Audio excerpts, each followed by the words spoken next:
एवढं निश्चित सांगेन की जवळपास 90-92% ठिकाणी महाराष्ट्रामध्ये सकाळची अजान झाली नाही। पण मी खास करून त्या सर्व मशिदींमध्ये जे काही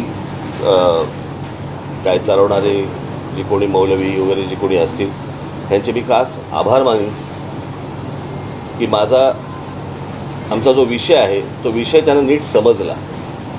गोष्ट कळत नाही आहे की आत्ता मुंबईत महाराष्ट्रामध्ये ज्या मशिदी आहेत यातल्या बहुतांशी मशिदी या अनधिकृत आहेत।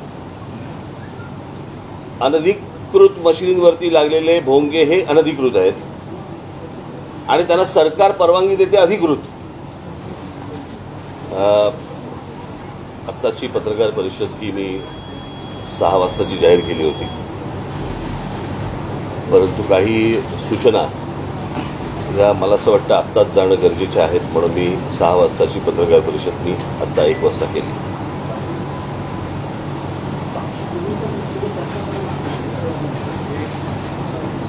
आज सकाळपासून मला महाराष्ट्रातल्या विविध भागांमधनं मला फोन येत आहेत, आमच्या नेत्यांना सगळ्यांना फोन येत आहेत। महाराष्ट्राच्या बाहेरूनही अनेक ठिकाणून फोन येत आहेत किंवा माहिती मिळते त्यांची।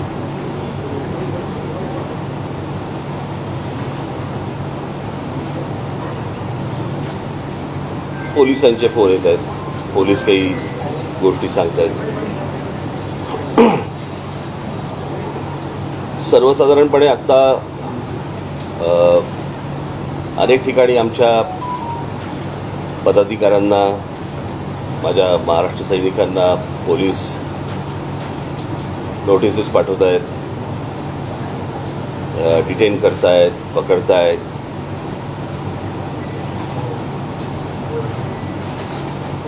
ही गोष्ट फक्त आमच्या बाबतीत का होते एवढाच फक्त आम्हाला प्रश्न आहे।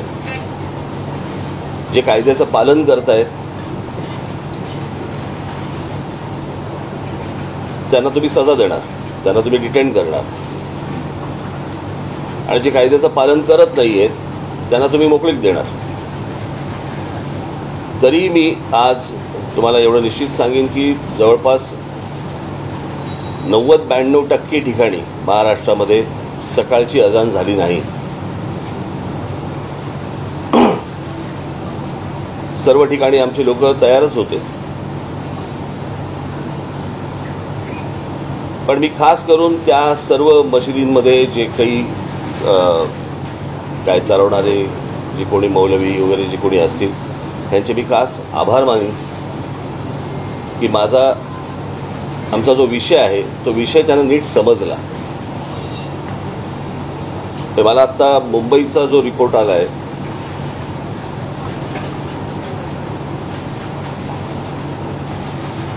त्या मुंबईच्या रिपोर्टप्रमाणे मुंबईमध्ये 1140 मशिदी आहेत आणि त्याच्यापैकी 135 मशिदींवरती सकाळची अजान 5 वाजायच्या आत लावली गेली।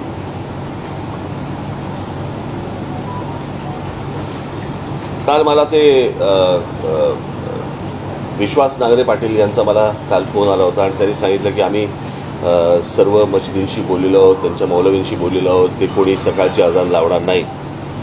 मग या ज्या 135 मशिदींवरती जी अजान सकाळी 5च्या आत झाली यांच्यावरती आत्ता राज्य सरकार कोणती कारवाई करणार आहे की फक्त आमच्याच मुलांना उचलणार आहे?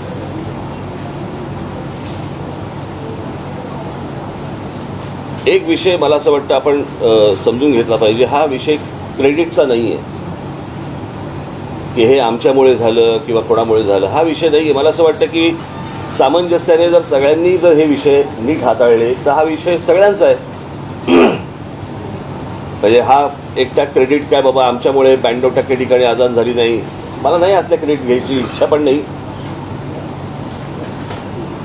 आम्ही हे फक्त बोललो, तुम्ही ही गोष्ट दाखवली, लोकांपर्यंत पोहोचवली, लोकांनी ही मान्य केली। त्याच्यामध्ये ज्या मशिदी होत्या त्या मशिदीमधले जे मौलवी होते त्यातल्या अनेकांना हा विषय समजला, त्यांच्यापर्यंत पोहोचला, सरकारपर्यंत पोहोचला। सरकारमधल्या मी पोलीस दलाला देखील मी धन्यवाद देईन की त्यांनी ह्या सगळ्या गोष्टींची काळजी घेतली.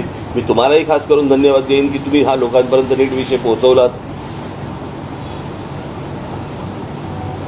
त्याच्यामुळे मला असं वाटतं की हा एक कलेक्टिव्ह एफर्ट होता आणि ज्याच्यातनं लोकांना जो त्रास दिवसभराचा होतो तो कमी होईल किंवा बंद होईल ही यातनं अपेक्षा आहे. हा विषय फक्त काही मशिदींवरच्या भोंग्यांचा आहे अशातला भाग नाही. मंदिरांवरती काही ठिकाणी आहेत तेही खाली आले पाहिजे. ज्याचा या गोष्टींचा लोकांना त्रास होतो मला असं वाटतं ती गोष्ट बंद झाली पाहिजे. मला काल विश्वास नांगरे पाटलांनी मला सांगितलं की आम्ही इतक्या आमच्याकडे ॲप्लिकेशन्स आले आणि इतक्या आम्ही मशिदींच्या भोंग्यांना आम्ही परवानगी दिली. मला एक गोष्ट कळत नाही आहे की आत्ता मुंबईत महाराष्ट्रामध्ये ज्या मशिदी आहेत यातल्या बहुतांशी मशिदी या अनधिकृत आहेत. अनधिकृत मशिदींवरती लागलेले भोंगे हे अनधिकृत आहेत आणि त्यांना सरकार परवानगी देते अधिकृत. हे माझ्या कल्पनेच्या बाहेरची गोष्ट आहे. कोणाच्याही कल्पनेच्या बाहेरची गोष्ट आहे. म्हणजे अनधिकृत गोष्टींना तुम्ही अधिकृत परवाने देताय कशासाठी, कोणासाठी देताय?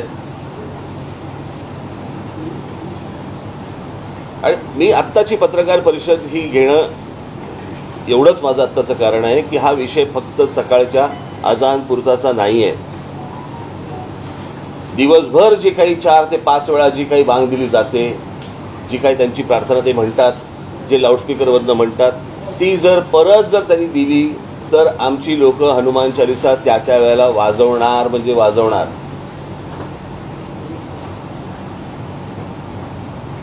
प्रश्न असा आहे की सुप्रीम कोर्टाच्या आदेशाचं पालन जर समजा तुम्हाला करायचं असेल तर सुप्रीम कोर्टाने सांगितलेले डेसिबल्स मी काल माझ्या पत्रामध्ये दिलेले आहेत. साधारणपणे जिकडे लोकवस्ती असते त्या लोकवस्तीमध्ये 45 ते 55 डेसिबलपर्यंत तुम्ही स्पीकर लावू शकता परवानगी घेऊन. काल विश्वास नांगरे पाटलांनी मला जे सांगितलं की आम्ही त्यांना परवानगी दिलेली आहे. तुम्ही 365 दिवसाची कशी काय देऊ शकता? आम्हाला परवानगी देताना दिवसाची परवानगी तुम्ही देणार, सणासुदीला देताना तुम्ही 10 दिवसाची 12 दिवसाची अशी परवानगी देणार आणि ह्यांना 365 दिवसाची देणार. कशासाठी?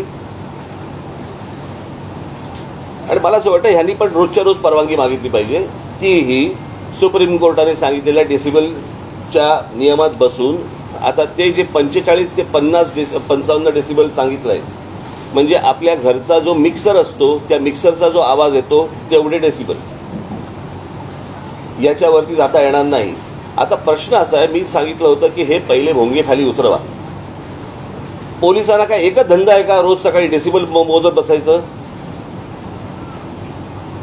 लोकांनी फक्त एवढीच गोष्ट करत बसायची का की यांचे डेसिबल जास्ती आहे का कमी आहे? तुम्हाला प्रार्थना म्हणायची आहे, तुम्हाला तुमच्या मशिदीमध्ये प्रार्थना म्हणायची आहे, म्हणा. तुम्हाला माईक लागतो कशाला आणि लाऊडस्पीकर लागतो कशाला? कोणाला ऐकवायचंय तुम्हाला? त्याच्यामुळे आमची जी मागणी आहे की ह्याच्यावरचे अनधिकृत हे भोंगे हे खाली उतरले गेले पाहिजेत, उतरवले गेले पाहिजेत. आणि जोपर्यंत हे उतरवले जाणार नाहीत तोपर्यंत आमचं आंदोलन चालू राहणार. हा विषय आंदोलनाचा 1 दिवसाचा विषय नाही आहे, हा कायमचा विषय आहे. जोपर्यंत ह्याचा निर्णय लागत नाही तोपर्यंत हे असंच चालू राहणार. आम्ही जे सांगतोय जे सरकार सांगते आम्ही सुप्रीम कोर्टाच्या आदेशाचं पालन करतोय. मग जर करायचं असेल तर पूर्ण करा. यांना जर वाटत असेल की आमचं आज झालंय सगळीकडे बँडो ठिकाणी काही काय अजान झाली नाही म्हणून आम्ही काहीतरी खुश होऊ वगैरे, अजिबात होणार नाही. हे दिवसभरामधल्या ज्या काही बांगा दिल्या जातात त्या देखील त्याच डेसिबलमध्ये लागल्या पहिल्या पाहिजे. त्याच्यापेक्षा जर जास्ती लागल्या गेल्या हनुमान चालीसा चालू राहणार.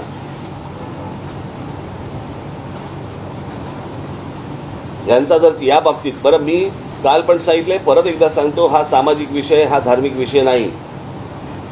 याला जर धार्मिक वळण द्यायचा जर त्यांनी प्रयत्न केला तर त्याला आम्ही धार्मिक वळण देऊ.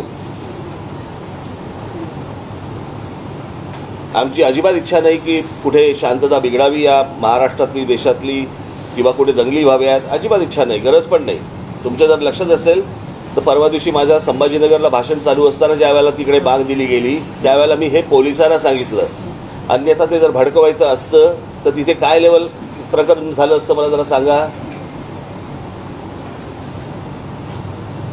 सो आम्ही ही गोष्ट शांततेमध्ये समजून सांगतोय. सरकारनी पण ती गोष्ट ऐकावी, समजून घ्यावी, पोलिसांनी समजून घ्यावी. आता त्या आमच्या लोकांची धरपकड कशासाठी धरपकड करताय मला कळत नाही. मला मोबाईलच्या काळात कम्युनिकेशनची साधनं एवढी सगळ्या बाजूनी असताना तुम्ही माणसं पकडून काय होणार आहे? हातामध्ये काय लागणार तुमच्या? हे अजून 60-70च्या दशकामधला विचार करतायत का की राज ठाकरेचं भाषण सुरू झाल्यावरती तिकडची वीज बंद करा? अरे वीज काय बंद करायची? मोबाईलवरती दिसतं की भाषण. इतका मूर्खपणा हे कुठच्या काळामध्ये जगतायत मला कल्पना नाही. मला आपल्या सर्वांच्या माध्यमातून फक्त मला एवढंच सांगायचं होतं, हा विषय एक दिवसाचा नाही. माझ्या महाराष्ट्र सैनिकांना पण मला हेच सांगायचं आहे. माझ्या महाराष्ट्रामधल्या माझ्या हिंदू बांधवांना पण हीच मला गोष्ट सांगायची आहे की हा विषय एक दिवसाचा नाही. ज्या मशिदींमधले मौलवी ऐकणार नाहीत, जिकडे लाऊडस्पीकर लागतील तिकडे हनुमान चालीसा त्याच्या दुप्पट आवाजात लागला गेला पाहिजे. त्याशिवाय हे त्यांना जर समजणार नसेल, आणि मी पोलिसांच्या कारवाईची मी अपेक्षा करतोय की या 135 मशिदींवरती मुंबईतल्या खास करून महाराष्ट्रातले तिकडचे जे काही कमिशनर असतील ते बघतील, पण मुंबईचे पोलीस कमिशनर, मुंबईचे पोलीस हे या 135 मशिदींवरती काय कारवाई करणार आहेत आणि करणार आहेत की नाही करणार आहेत ते एकदा समजू देत. ते त्यांच्या धर्माला जर समजा घट्ट राहणार असतील तर आम्हाला पण आमच्या धर्माला घट्ट राहावं लागेल.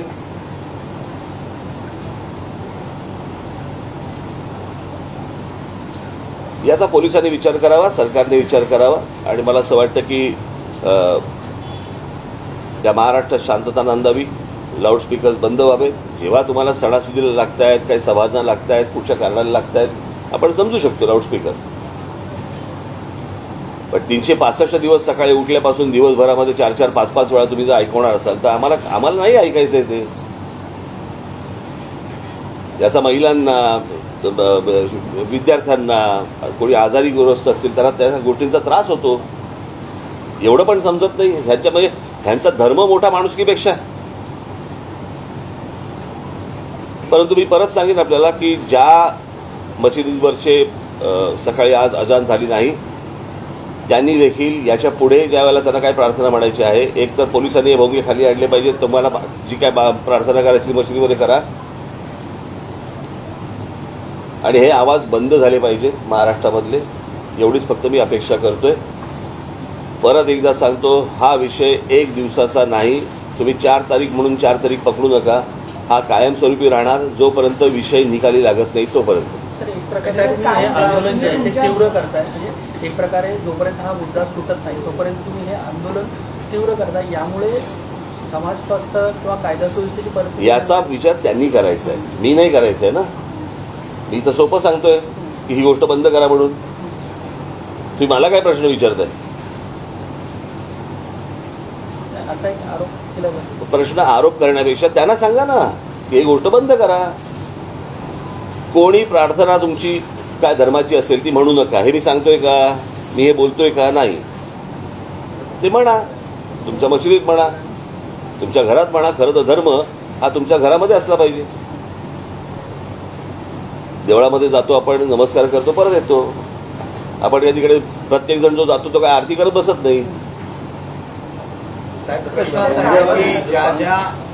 मला असं वाटतं मी तुम्हाला एक बाहेर निरोप दिला होता ना. मी तुम्हाला मगाशी निरोप दिला होता की मला जे बोलायचंय मी आपल्यासमोर येऊन मांडीन. हा काही प्रश्नोत्तराचा तास नव्हे.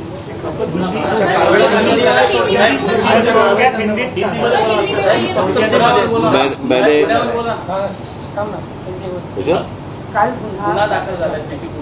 औरंगाबाद हिंदीमध्ये माझं हिंदी चांगलं नाही रे एवढं.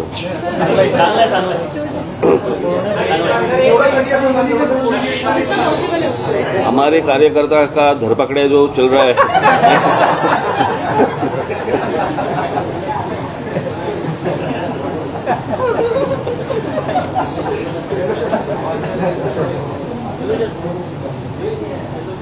आज 4 तारीख है. 4 तारीख को हम लोगों ने मस्जिदों के ऊपर के जो लाउडस्पीकर है वो बंद करने के लिए सरकार को विनती की थी. और 4 तारीख के बाद हम लोग अगर लाउड स्पीकर चलाए गए तो उसके सामने हम लोग हनुमान चालीसा इस महाराष्ट्र में, देश में लोग चलाएंगे, लाउड स्पीकर के ऊपर चलाएंगे, ये हम लोगों ने कहा था। उसके हिसाब से अगर महाराष्ट्र में आज का मुझे जो समझ आया है, जो सुबह मुझे बताया गया, उसके हिसाब से कुछ 1400 या 1500 कुछ मस्जिदें हैं और उसके ऊपर से 135 मस्जिदों के ऊपर सुबह 5 बजे के पहले जो सुप्रीम कोर्ट ने जो बताया वो नियम तोड़कर 135 मस्जिदों के ऊपर सुबह अजान लगाई गई लाउड स्पीकर के ऊपर। मैं पूछ रहा हूं महाराष्ट्र की पुलिस को, इन 135 मस्जिदों के ऊपर आप कौन सी कार्रवाई करने वाले हैं? आप हमारे कार्यकर्ताओं को पकड़ रहे हैं और इनके ऊपर कौन सी कार्रवाई कर रहे हैं? आपको मैं बता दूं कि ये एक दिन का आंदोलन नहीं है, ये जारी रहेगा और इसके बाद भी जहां पे ये जो सुप्रीम कोर्ट ने डेसिबल का जो नियम बताया है, मैंने आपको बताया कि सुप्रीम कोर्ट ने जो बताया है कि 45 से 55 तक डेसिबल होना चाहिए लाउड स्पीकर का, 45 से 55 डेसिबल का लाउड स्पीकर होना चाहिए। इसका मतलब है हमारे घर में हम लोग जो मिक्सर लगाते हैं, ग्राइंडर मिक्सर जो लगाते हैं, उसका जो आवाज़ रहता है उतना आवाज़। अगर इसके आगे जाएंगे तो उनके ऊपर कार्रवाई होनी चाहिए, ये सुप्रीम कोर्ट ने कहा है। मैं देख रहा हूँ कि कार्रवाई हो रही है या नहीं हो रही है, होगी या नहीं होगी, या सिर्फ हमारे ऊपर होगी। हम इस देश में, महाराष्ट्र में शांतता चाहते हैं, कोई दंगा फसाद नहीं चाहते।